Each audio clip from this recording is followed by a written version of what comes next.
provide a brothel. Yeah. Apparently, we actually reached the stage where the solution to the asylum accommodation crisis is a brothel. Yeah, you couldn't wake it up, could you?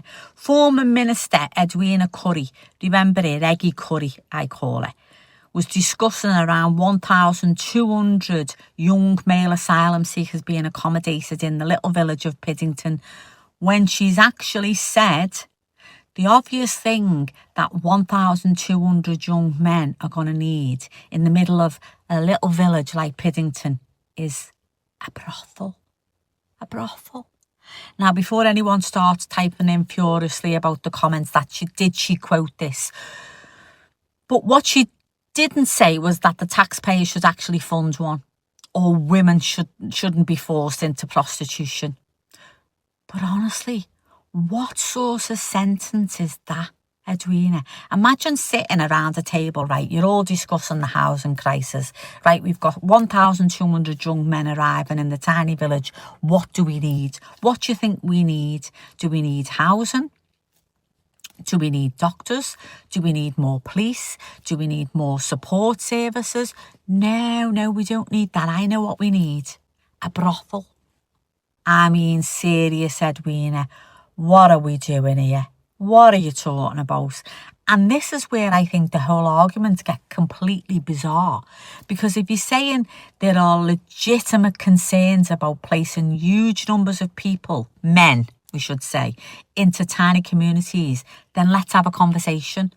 Let's talk about, not a brothel, but talk about housing, about the infrastructure, about the GP appointments, talk about schools, talk about policing, talk about community cohesion, yeah? But suggesting that the obvious thing for 1,200 young men is that they will need a brothel, that's quite a leap, isn't it? And let's be absolutely clear here, nobody should be suggesting that vulnerable women in those communities should somehow be expected to provide sexual services. Come on. Because apparently we've gone from where are we going to house them? Where are we going to house them, do you think? To where's the nearest brothel? What happened to the good old-fashioned common sense? And yeah, before anybody mentions it, Edwina and John Major did have an affair, didn't they? They had a 4-year affair while they were both married.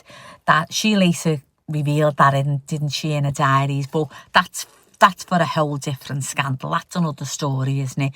Because today's question is, how on earth did we get from asylum accommodation crisis to someone suggesting a brothel as the answer? Come on, Britain. You couldn't write this, could you? You couldn't make it up. I keep saying it, you couldn't make it up. I'm not even going to ask you what you thought, whether you agree or whether you don't agree. I think we all agree on one thing, don't we? But I'd love to hear your comments. You might disagree. You might think that there should be a brothel in Little Piddington. But let me know in your comments below. And don't forget to subscribe. And I'll see you all later. Ta-ra.